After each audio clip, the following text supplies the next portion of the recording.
ഇനി ആലോചിക്കുമ്പോഴാണ് ഇങ്ങനത്തെ എന്തൊരു ഇത്ര പ്രതിഭയുണ്ടായിരുന്ന മനുഷ്യരാണ് ഓരോരുത്തരായിട്ട് നമുക്ക് നഷ്ടപ്പെട്ടു പോയത്. അടൂരിന്റെ സിനിമകൾ ഓരോന്ന് കാണുമ്പോൾ ഇവരാരും ഇപ്പോൾ ഇല്ല, പക്ഷെ ഇവർക്ക് പകരം വേറൊരു ആളെ വെക്കാനും പറ്റുന്നില്ല. ഈ ഈ സിനിമയിൽ അതുപോലെ മറ്റൊരു കാഴ്ചപ്പാട് ഈ പുസ്തകത്തിലൊക്കെ കണ്ടതാണ്. കാരണം അതൊരു ഈ ഇതിനു മുമ്പ് അനന്തരത്തിൻ്റെ ഈ ക്രിയേറ്റിവിറ്റി സംബന്ധിച്ചുള്ള ഒരു ഇഷ്യൂ ഉണ്ടല്ലോ, അല്ലെങ്കിൽ ഓർമ്മയും ക്രിയേറ്റിവിറ്റിയും, അതിൻ്റെ ഒരു തരത്തിലുള്ള ഒരു എക്സ്റ്റൻഷനും കൂടെ ഇതിനകത്തുണ്ട്. മതിലുകളിലുണ്ട്. ഞാൻ അതൊരു ഇന്റേണലി ഒരു ട്രിപ്പാണ് ശരിക്കും പറഞ്ഞത് മതിലുകളുടേത്. അതാണ് ഒരു എഴുത്തുകാരൻ്റെ മനസ്സിൽ കൂടെ ഉള്ളൊരു ഒരു യാത്രയാണത്. ഈ സ്ത്രീ ശരിക്കും ബഷീർ പറയുന്ന അവിടെ ഒരു സ്ത്രീ ഉണ്ടായിരുന്നെന്നാണ്. സ്ത്രീ ഉണ്ടായിരുന്നു തന്നെയാണ്. അങ്ങനെ ഒരു സ്ത്രീ ഉണ്ടായിരുന്നാണ് പറയുന്നത്. അവള് ഭർത്താവിനെ ചെരുവത്തടി കൊണ്ട് അടിച്ചു കൊന്നതാണ്. അതിനാണ് അവളെ ജയിലിട്ടിരിക്കുന്നത്. അത് പറഞ്ഞാൽ പോയില്ലേ നമ്മുടെ റൊമാൻസ് എന്നാ പറയുന്നത്. അതുകൊണ്ട് അത് ചോദിക്കുമ്പോൾ പറയുന്നില്ല. അല്ലേ, എനിക്ക് ഇപ്പുറത്ത് ബഷീർ ചോദിക്കുന്നുണ്ട് 2.5 വർഷം എന്ന് പറഞ്ഞപ്പോൾ, അപ്പോ കൊലപാതകം അല്ലയോ എന്ന് ചോദിക്കുന്നുണ്ട്. മറുപടി ഇല്ല, സൈലൻസ്. ശരിയാ, കഠിന തടവാണല്ലേ? അതെ, 14 കൊല്ലം. അപ്പോ കൊലക്കുറ്റമാണല്ലേ?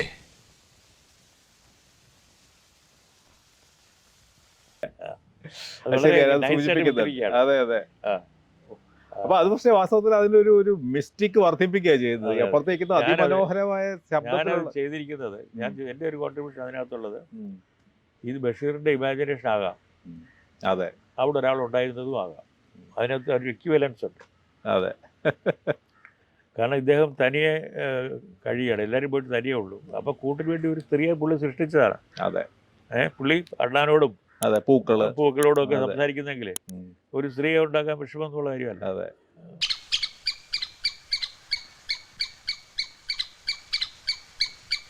ആഹാ, കളിയാക്കാണല്ലേ? നിന്നെ പിടിച്ചാൻ സെല്ലിനകത്ത് ഇടുന്നുണ്ട്, എന്നിട്ട് കുശാണ്ടനെ കൊണ്ടുവന്ന് കാവലിടും.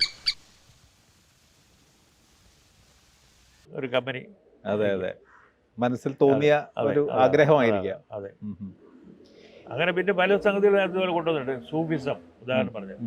സൂഫിസത്തിന്റെ ഒരു സിമ്പലാണ് ഈ റോസ് എന്ന് പറയുന്നത്. ഓ ശരി, നട്ടു വളർത്തുന്നത്. എന്നിട്ട് ഈ തീരെ പൂക്കാൻ നിൽക്കുന്ന ഒരു ഒരു റോസ് ഉണ്ട്. അതിനോട് ചോദിക്കുന്നുണ്ട്, നിനക്ക് എന്താ പൂക്കാത്ത? ഞാൻ മഴ ഇടുന്നില്ലേ, വെള്ളം എടുക്കുന്നില്ലേ, എന്താ ചോദിക്കുന്നുണ്ട്. അപ്പോൾ ഒരു അപ്പുറത്തുനിന്ന് ചോദിക്കുമ്പോഴേ ഒരു കമ്പ് തരുമോ എന്ന് ചോദിക്കാമല്ലോ, ഒരു കമ്പ് തരുമോ എന്ന് ചോദിക്കും. ഞാനൊരു തോട്ടം തന്നെ തരാം അതുകൊണ്ടല്ല അദ്ദേഹം ഓടുന്നത്. ഓടിപ്പോയപ്പോൾ ഈ ഇത് ആരും പൂക്കാൻ നിൽക്കുന്നത് പൂത്തിക്കുന്നത് അറിഞ്ഞ് പൂത്തിക്കും. അതിനകത്തൊരു മാജിക് ഉണ്ട്. അതെ അതെ, അതിനകത്ത് റിയലിസം ഉണ്ട്. ഇയാൾ കുറെ ദിവസമായിട്ട് അതിനകത്ത് പുറത്ത് ഇറങ്ങിയിട്ടില്ല, സെല്ലിനകത്തുനിന്ന്. ആ സമയത്ത് ഇത് പൂത്തതാണ്. ഇങ്ങനെ ഒരു റിയൽ ആൻഡ് ഇമാജിൻ തമ്മിൽ കംപ്ലീറ്റ് ഒരു മർജ് ചെയ്യാനുള്ളൊരു. അങ്ങനെ വരുമ്പോ ഈ 3 സിനിമയ്ക്കും, ഈ മുഖാമുഖം മുതൽ അനന്തരം മുതൽ വിധേയനില്, ഇങ്ങനെ ഒരു കണ്ടിന്യൂറ്റി ഈ ഒരു ട്രാക്കിനുണ്ട്. ഈ ഒരു ആംബിവലൻസും എല്ലാം കൂടെ. അവസാനം എന്നോട് പിന്നെ അന്ന് കോഴിക്കോട്ട് വെച്ച് അത് രാവിലെ നേരത്തെ ഞങ്ങൾ താമസിക്കുന്ന ലോഡ്ജിൽ വന്നായിരുന്നു. എന്നിട്ട് ഞങ്ങളിങ്ങനെ ഓരോ സംസാരിച്ചിരിക്കുന്ന കൂട്ടത്തിൽ പെട്ടെന്ന് ചോദിച്ചു, അതെ, പടത്തിൻ്റെ അവസാനം നായകൻ വിടുതലൊക്കെ വാങ്ങിച്ച് പിന്നെ ജയിലിൻ്റെ മെയിൻ ഗേറ്റിന് പുറത്തൊരു റോസാപ്പൂവ് പിടിച്ചുകൊണ്ട് നിൽക്കുന്നതാണോ? ഞാൻ വിചാരിച്ചാൽ ഉള്ള സത്യം പറഞ്ഞ എന്തായിരിക്കും ഫലം. ഞാൻ വിഷമിച്ചു. ഞാൻ കഴിയുന്നത്ര ശബ്ദം താഴ്ത്തി പറഞ്ഞു, അല്ല, അതല്ല, അങ്ങനെയല്ല പടം. ശരിക്കും ഞാൻ പടത്തിൻ്റെ അവസാനം ചെയ്തിരിക്കുന്നത്, അവളവിടെ കാത്തു നിൽക്കുകയാണ്, ഇയാൾക്ക് വിടുതൽ വന്നു. അപ്പോഴാൾ പറയുന്നത്, മറ്റേ ഒരു കാത്തു ഇയാൾക്ക് അറിയാം. അപ്പോൾ യു ആർ ഫ്രീ നൗ. അപ്പോൾ എന്തിന്, ആരുടെ ഫ്രീഡം? വെളിയിലൊരു വേറെ ഇതിനെക്കൊണ്ട് വലിയ ജയിലിലോട്ട് വേണേ പോകാൻ ഫ്രീഡം ആയിട്ടില്ല. അതെ അതെ അതെ, അതാണ്. അപ്പോൾ മറുവശത്ത് ഇങ്ങനെ മറ്റേ കമ്പ് എറിഞ്ഞു തുടങ്ങി, മുകളിലേക്ക് ചാടി വരുന്നത്. അപ്പോൾ ഒരു കാട്. അപ്പോൾ അയാൾ അത് അവളുടെ കാത്തിരിപ്പാണ്, അയാളുടെ പ്രണയമാണ്, ആഗ്രഹമാണ്, എല്ലാം കൂടെ ചേർത്തിട്ട് വരുന്നത്. അങ്ങനെ പടം തീരുന്നു.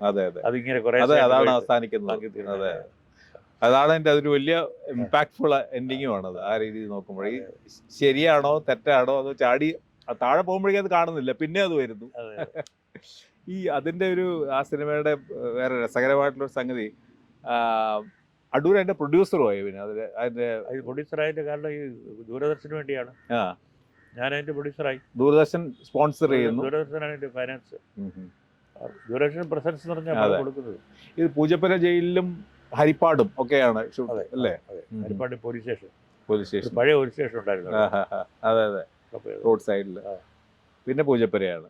പിന്നെ ഇത് കഴിഞ്ഞിട്ട് ഈ പറഞ്ഞ പോലെ അതിനകത്ത് കാണിക്കുന്ന പ്രധാന മതിൽ പക്ഷേ ചിത്രാഞ്ജലിയിൽ ഉണ്ടാക്കിയ മതിലാണ്. അതെ അതെ, വലിയ അതേ മതിൽ തന്നെ കെട്ടി, അതേ പൊക്കത്തിൽ കെട്ടി. എന്നിട്ട് വലിയ പെരുമഴയായിരുന്നു.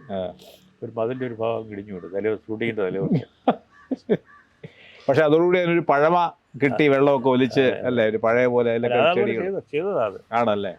അത് ആ ആർട്ട് ഡയറക്ഷന്റെ ഒരു വലിയ ഇതിനകത്ത് പറഞ്ഞ പോലെ ഞങ്ങൾ കുറെ റിസർച്ച് ഒക്കെ ചെയ്തു ഈ പഴമ വരുത്താൻ എങ്ങനെയാ വഴിയുന്നത്. കാരണം ഈ പിന്നെ ഒരു മതിലിങ്ങനെ പാടുകൾ വരുന്നത് എങ്ങനെയാ ഉണ്ടാകുന്നത്, നമ്മൾ ചായം കലക്കി പിടിച്ചാൽ കിട്ടത്തില്ല അത്. അത് ഞാൻ കുറച്ച് റിസർച്ച് ചെയ്തതാണ്. കാരണം കുറെ ഈ ചെടിയുടെ ഇലകളെല്ലാം എടുത്തിട്ട് അരച്ച് അതങ്ങോട്ട് പിഴിഞ്ഞു. പിഴിഞ്ഞ് ആ ചാറ് ഇങ്ങനെ കുറേ സൈഡ് അതിൽ ഒഴിച്ചു. അപ്പോൾ അത് ജൈവമാണ് അതിന്റെ ആ കളറ്. അത് ഉടങ്ങുമ്പോഴത്തേക്ക് നേരെ ഈ പായലിന്റെ അത് പക്ഷികളും അണ്ണാമാരും ഒക്കെ അതിനകത്ത് കയറിയതും. ഈ ബഷീറിന്റെ ആ ഒരു വർക്ക് കഴിഞ്ഞു. അത് കഴിഞ്ഞ് പറഞ്ഞ പോലെ അടൂരിനെ വ്യക്തിപരമായിട്ടും ഒരു എഴുത്തുകാരൻ എന്നുള്ള രീതിയിലൊക്കെ വളരെയധികം ഇഷ്ടപ്പെടുകയും ഒക്കെ ചെയ്തതാണ്. പിന്നെ ബഷീറിന്റെ ഒരു കഥയോ അല്ലെങ്കിൽ എന്നെ പറ്റി ഒന്നും ആലോചിച്ചില്ല. അദ്ദേഹം എനിക്കൊരു എഴുത്ത് ഇങ്ങനെ ഇരിക്കുമ്പോൾ ഒരു എഴുത്ത് വന്നു, വായിച്ചു. പിന്നെ ഇവിടെ മൊത്തമായും ചില്ലറയായും എൻ്റെ കൃതികളെല്ലാം വായിക്കാനായിട്ട് ആൾ വന്നിരിക്കുന്നു. ഞാൻ അവരോട് പറഞ്ഞു, നെല്ല് എനിക്കൊരാളിനോട് ചോദിക്കാനുണ്ട് എന്ന് ഇവിടെ എഴുത്ത്. ഞാൻ പിന്നെ അവരോട് എനിക്ക് ഉടനെ ചെയ്യാൻ പ്ലാനില്ല. മാത്രമല്ല ഈ ഞാനൊരു